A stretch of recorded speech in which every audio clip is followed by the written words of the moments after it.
What's going on, y'all? Gabriel. My niggas already know me. If you don't know me, it's nice to meet you. Anyway, um, 5 times rappers got killed over diss tracks. This is by Rap Villain. I'm gonna leave the link to this video in my description. If you guys like the video, leave a like and subscribe to Rap Villain. And if you guys like my video, leave a like, comment, and subscribe to my video. Anyways, let's get right into it. Goes in the hip-hop game, and diss tracks are the rappers beefing. It's just how it goes in the hip-hop game, and diss tracks are the main way to throw down. But some cats take the tracks too seriously, and sometimes it ends with somebody getting dropped. So here are 5 times rappers got killed over some diss tracks. Starting with OG Man Man, who might say he ain't a rapper, but this dude dropped hip-hop's most demonic diss track with an equally brazy music video. The track titled Truth wasn't just a diss aimed at his ops, it was a suicide note that eventually got him smoked. OG Man Man was one of the biggest hitters in the DMV area, and for context, that area had some of the most ruthless street dudes standing on business round the clock. From the OGs to the youngins as little as 13 years old, neighborhoods were terrorized and ops were drilled. But OG Man Man was always there to up the scores. He wasn't just... Bro, it's not funny. None of this is funny because it's not funny when somebody dies. But why did he just say ops were drilled? living in the trenches. He was the trenches. You could find him posted up on the block with his hitters any day, anytime. He didn't care for anybody that played with his name in any sort of way and was with all the smoke. As a matter of fact, he welcomed it with open arms. But in the hood, if you don't look over your shoulders, your head's gonna get blown off. And if you mess with an OG, you gotta stick to the lick. In this case, OG Man Man messed with a homie turned op, Big Flock, and that marked the beginning of his downfall. You see, Big Flock, real name Charles Ulysses Bowman, is a Maryland rapper who's no less of a savage than his former homie OG Man Man. Growing up on Maxwell Drive and Morrison Avenue, he had to cope with his dad being behind bars, as he lived with his grandparents. However, when his granddad passed, his life took a turn down a darker path. The streets became his guide as he hustled hard, and with no more tears to hide, he turned his pain into stride. But in that life, he found rap, and around the young age of 11, Flock was already putting his pen to work, writing bars. He started recording on tape, but when he grew older, he realized rap could be his way out of the hood. At this time, he was repping the Thrax gang, and the crew would drop bangers like Iggity before they fell apart, pushing Big Flock to chase a solo rap career. Now, where exactly does OG Man Man and his diss track come in all of this? We're getting to that right now. During the early stages of his career, Big Flock kept a strong bond with one of his homies, C. Diddy. Now, C. Diddy held it down for him when things got tough, and even his first mixtape, Triluminati, was recorded in C. Diddy's living room.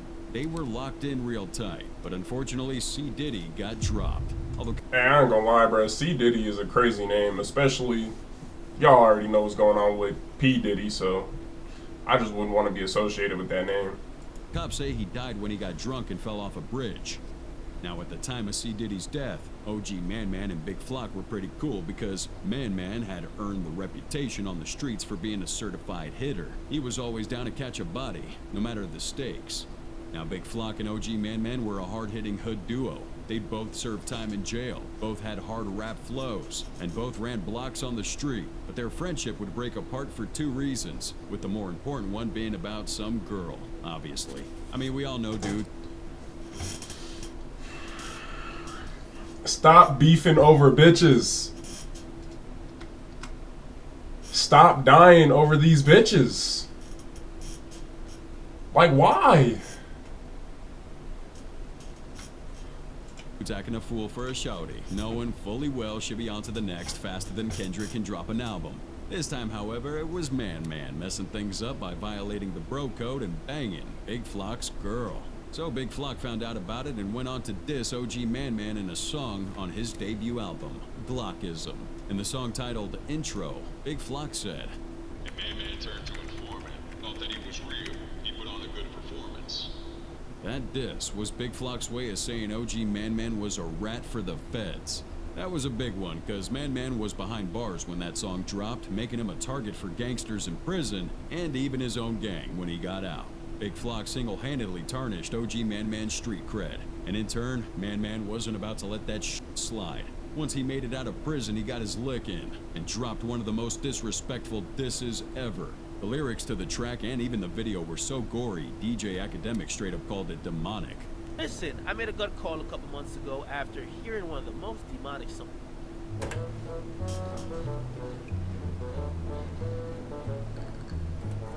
Most demonic songs I've ever heard. I ain't gonna lie, I might have to react to the song after this.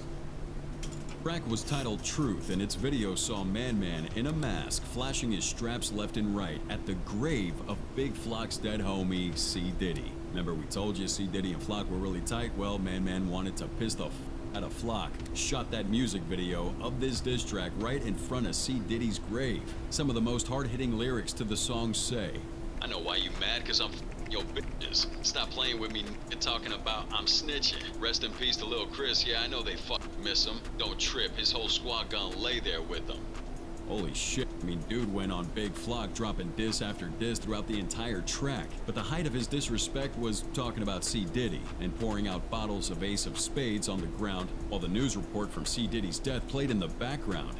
And after that, he popped in a clip of him lighting C. Diddy's photo on fire, increasing that disrespect to C. Diddy and his crew. As bad as it sounds, Man Man didn't stop there. He talked about how Flock wasn't a real gangster and how he handled his business for him, while also inserting another clip of a man falling from a building to mock the way C. Diddy reportedly died. Oh, the song did numbers with OG Man Man even considering making a full-time transition to rap, but Big Flock and his other homies made sure that never happened. You see, on June 12th, 2016, OG Man Man had gotten a phone call from somebody who wanted to come over to a cookout that was taking place in Southeast DC. When he pulled up, it was already too late. Someone walked up to him with a burner, and without making small talk, fired multiple shots into Man Man, ending his life on the spot. As expected, all fingers pointed to Big Flock as the man behind the murder. Subsequently, the cops raided Flock's home, finding more ammo than needed to start World War III. Alright, we're exaggerating, but really, we're not lying when we say this man's house had everything a gangster would. Is that all of his? Is that all of his guns? Need, from top-tier semi-automatic rifles to narcotics worth thousands of dollars. Since there was no way to prove his involvement in Man Man's death, he was instead charged with illegal possession of firearms and drugs. He took a plea deal and got 45 months of jail time for this. And just like we already said, the honey that started this whole lame beef moved on. G-Money. September 10th, 2017, Louisiana rapper Real G-Money was outside the parking lot of his Baton Rouge studio on Dallas Drive when he got taken out. Rumors suggest that the hit was ordered by his childhood homie, NBA Youngboy. But why exactly would Youngboy have wanted him dead? Homies turning rivals is the type of shit that runs the rap game. It ain't new and it'll never get old. But in the case of G-Money and Youngboy, things got a little too nasty. Now we gotta know Baton Rouge, Louisiana is a hardcore place to live. The streets are rough and gangs run deep. Crime and violence are everyday things and it's a constant battle to stay safe. The hood life there's intense and you can feel the tension everywhere. It's pretty much a war zone, and you must never get caught lacking to thrive out there. For G-Money, aka Garrett Burton, he was covering his lil homie's back, NBA Youngboy. That was before Youngboy became the global artist he is today. G-Money was 4 years older, so he guided Youngboy into the ways of the street. They were both cool until G-Money had some stuff to do with NBA Youngboy's sister, Telly Golden. According to G-Money himself, he f***ed Youngboy's sister, and although Youngboy wasn't tripping about it at the time, it became one of their biggest issues down the line. As the years went by, G-Money and Youngboy performed both under the group TBG, aka Top Boy Gorilla. But after a while, Youngboy cut himself out of that group and started his own label, NBA, standing for Never Broke Again. As the spotlight shone on Baton Rouge, NBA Youngboy and Boozy were two of the biggest names to go mainstream. Then Youngboy's relationship with G-Money became rocky until the duo fell out. August 2017. A month before his death, G-Money did an interview with Say Cheese TV, revealing that he and Youngboy would never do music together and that Youngboy was still angry because he slept with his sister. Now this probably was the first time their core fans had heard about that, so blew up online. Following that, G-Money released a diss track titled Industry, where he straight up violated NBA Youngboy and his sister. Some lyrics of that track go like this. All you pussy is lame, sneak dissing on them songs. I don't do it for the fame. See, you should be ashamed. I put a 30 up under my pistol. Your sister swallowed nuts, so I never kissed her. But I f***ed with her, so I never dissed her. Now after that track dropped, NBA Youngboy and G-Money kept beefing on social media, making the NBA and TBG rivalry even hotter. Less than a month later, G-Money got taken out. Folks were going to point fingers at Youngboy because of their beef, and right after G-Money got dropped, Youngboy's crew got into a deadly shootout in Miami. But one question remaining unanswered is, did Youngboy take out G-Money himself? Well, the judicial system certainly didn't believe so. A member of the NBA, 26-year-old Lil Pap, was interrogated by police officers during which he confessed to have told his mother to leave their home because he feared a retaliation. He also took both his mom and his son to hide out at New Roads, Louisiana, after G-Money died. And the biggest blow on him was when he lied to the cops that he drove to Hammond, Louisiana to get gas the day G-Money was killed, when in fact he was in Baton Rouge according to his device's location records. Shell casings on Jefferson Ave in Baton Rouge matched the ones from when G-Money got clapped. This made detectives believe Lil Pap tossed the burner by handing it off to some folks on that same avenue. Pap's phone records also showed he was hitting up those people just hours after G-Money got smoked. He was initially charged with second-degree murder, but took a plea deal for a lesser charge of accessory after he was indicted on a new charge that suggested he simply was in the car with a group of people that included G-Money's killer. Prosecutors alleged in this new indictment that Lil Pap assisted the shooter after he dropped G-Money. Nonetheless, Lil Pap was sentenced to 5 years in prison, which he served concurrently with a 3-year sentence on a separate federal weapons charge. As for NBA Youngboy, well, let's just say he got some other shit to deal with. FBG Duck. July 10th, 2020, Chicago rapper FBG Duck released Dead Bitches, one of the most dreaded diss tracks in hip-hop, where he mocked dead rival gang members. But just 3 weeks later, he was dead. Now, while many believe this diss track was the motive for getting him dropped by his ops, the shit he'd done was way deeper than that. FBG Duck, real name Carlton D. Weekly, was born on December 6th, 1993 in Chicago, Illinois. This guy had 7 siblings, and most of them were in the street life that came with the South Side. Now, his elder brother Brick was shot and killed by some gang members, and while Duck never wanted no smoke from all that hood violence, he ended up getting sucked in regardless. The majority of gang-related shootings in Chicago have been perpetrated by 2 rival gangs, O-Block and STL-EBT. Duck was a member of STL, and even as a teenager, he threw hands anytime he got confronted by O-Block members. Now, around 2009, he became friends with another gangster named... Why can't people just stick to throwing hands? Like, it's really not that hard. Like, I don't understand it. I don't know. Tuka.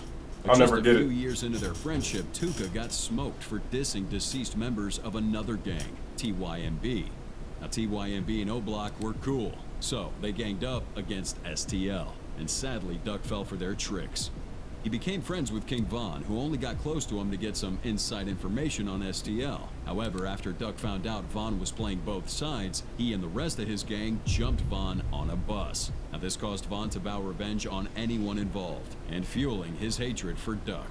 By this time, O-Block and STL-EBT were in a full-blown war, and the violence was inescapable. This was also the period that Duck got into the rap game. All the beef he had with rappers from Glory Boys Entertainment and OTF pushed him to flex his pen and spit bars.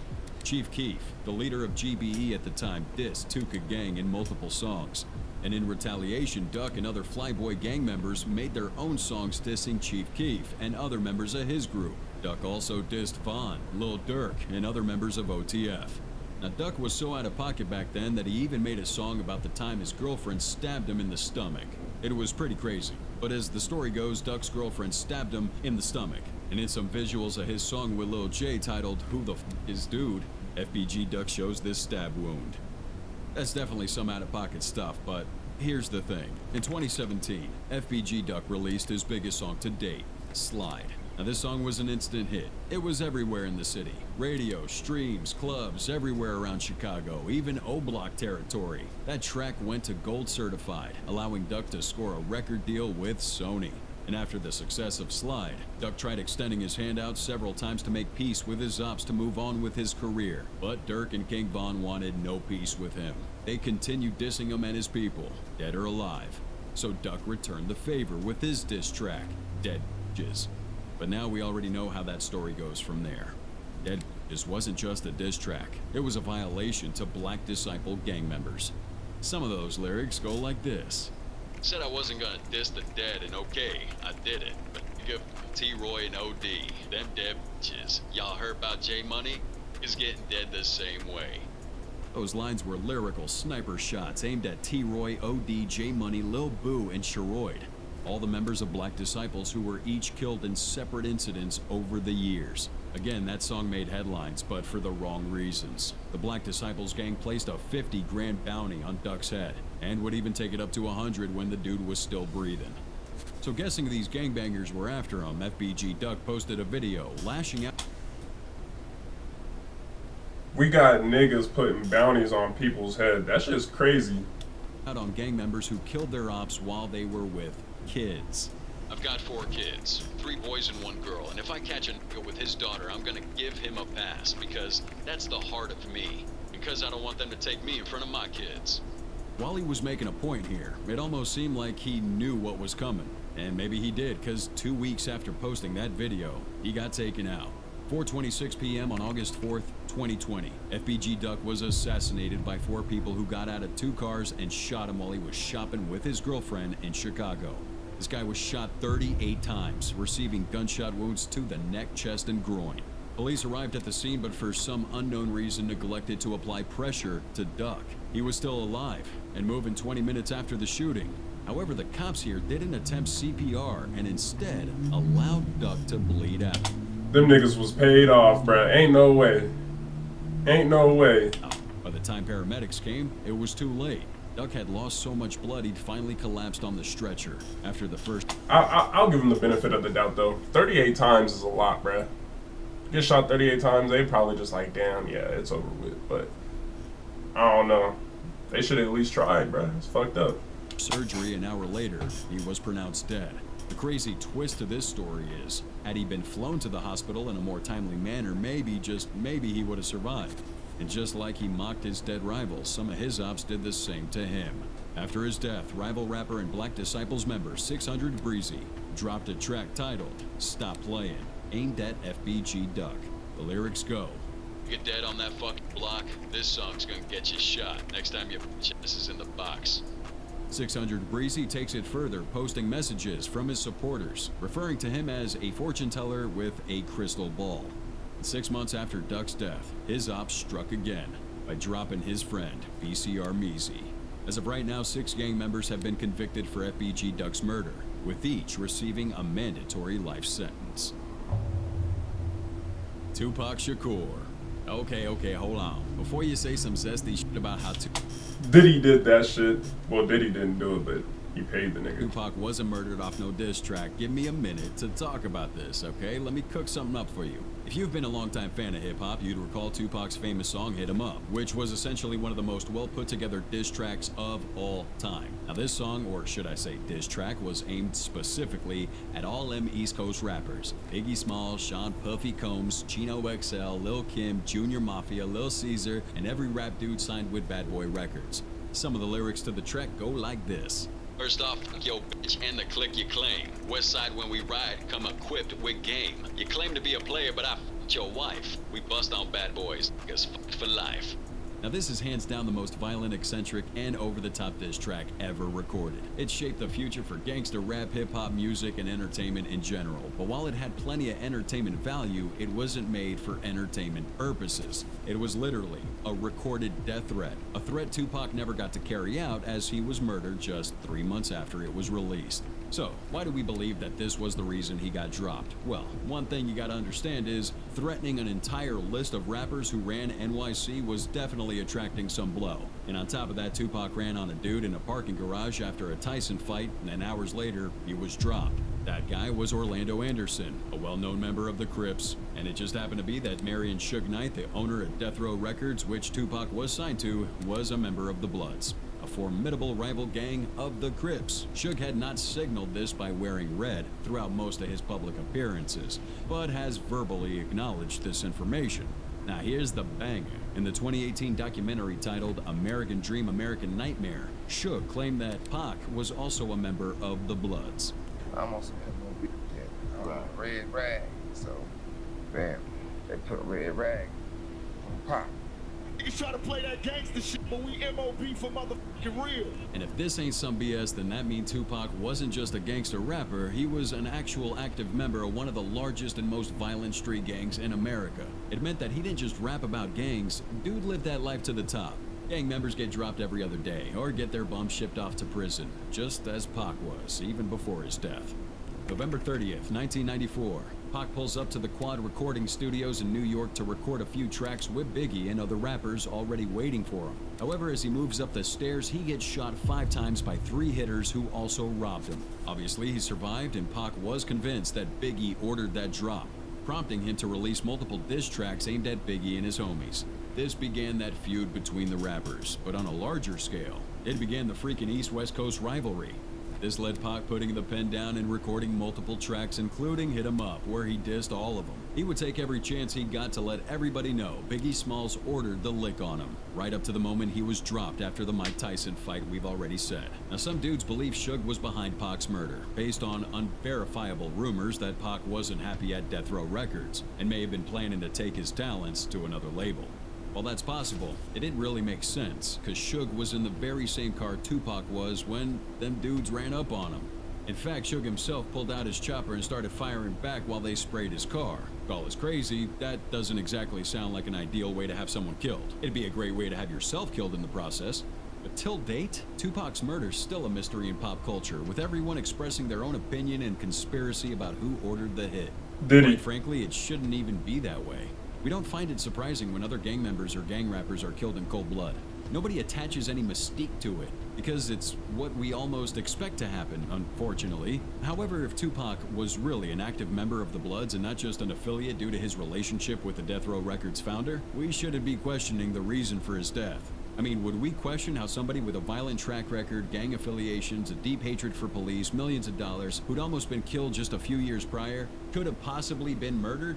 And although it'd still be sad, book after book and documentary after documentary wouldn't have been respectfully written and made about it. Frankly, nobody would care. And don't get us wrong, I'm not implying we shouldn't care. Especially in Tupac's case, as he's still, to this day, one of the most influential rappers of all time, we're simply stating that most wouldn't. And with a diss track that deadly, released barely weeks before his death, we think the motive behind his death has been in our faces all along. Lil Jojo. September 4th, 2012. Chirac's own Lil Jojo got murked in a drive-by after he got caught up in beef he should have never gotten into in the first place. It all began on January 4th, 2012, when some homie dropped a 4-minute, 40-second video on Worldstar Hip Hop's website. The video showed a little kid, maybe just 6 years old, straight losing his mind because Chief Keef had just gotten out of the pen. This video blew up with everyone asking who Chief Keef was, and it turned out he was a 16-year-old Chirac rapper named Keith Cozart. Cops say he's repping the Black Disciples. Wild dude got locked up real quick for some gun charges, but luckily bounced back out. Once out, Keith started grinding, dropping vids left and right, even from his grandma's crib while on house arrest. One of them joints was 300, with the 300 being a shout out to the Black Disciples. The internet was abuzz, with his vids blowing up. Just this new kid on the block. People were digging his vibe, feeling that raw energy, and even the street cred he brought. One of his videos, I Don't Like, racked up over 16 million views on YouTube, and even Kanye would even jump on that remix, taking Keef's wave to a whole new level. At that point, the labels were all up on him. Despite all the gang talk in his rhymes, especially with Chicago's murder rate making headlines, Keef went with Interscope Records, signing a deal worth $3 million, plus a movie deal. Now from the turf of another gang just 3 blocks away, we have rapper Lil Jojo wanting some clout of his own. So he starts a rap feud with Keef in the East-West Coast style of Biggie and Tupac. Now you see, Lil Jojo was a part of a group named 069 Brick Squad, a faction of the deadly Gangsta Disciples. He posted a lot of videos dissing Keef, including 300K, where the K stood for Killer. In this video, Jojo and his homies waved some heavy machines, sending a threat to Keef and his gang. Jojo's brother, Cash Out, takes it a step further, calling Keef's mom, recording her scared voice over speakerphone. That shit's mad brazy, and it didn't stop there. At 4:04 p.m. on September 4th, Jojo drops a video of him and his crew rolling into Keef's hood, talking mad smack at Keef's boy, Lil Reese. Oh, you can hear someone yell, "I'ma kill you," and that wasn't a rap lyric, they meant it. Later, as it got dark, Jojo was tweeting that he was out on 69th Street, signifying that he was ready to throw shit if some ops came through. But a few minutes later, as Lil Jojo was riding a homie's bike, a tan Ford Taurus rolls up and takes multiple shots at him, dropping him to the ground. Right after it happened, Keith took to Twitter to clown JoJo, saying that JoJo wanted to always be like him. Folks online didn't trip much about Keith rapping about gangs and guns before, but dissing a dead teen lit up the internet with outrage. People were heated, and there was even talk about Interscope dropping his contract over it. Keith then came out with some excuse claiming that his Twitter was hacked. Now, no one believed that crap, and Lil Jojo's killer or killers were never caught. Here we are 12 years later, and the case has long been closed. He might be gone, but Lil Jojo will always be remembered by the gangster disciples around the world and the real ones who loved his music. Damn, man. I don't want to hide from them anymore. Hey, again, if y'all like that video, I'm gonna leave Rap Villain's video link in my description, so you guys can go watch that. If y'all like my video, leave a like, comment, and subscribe.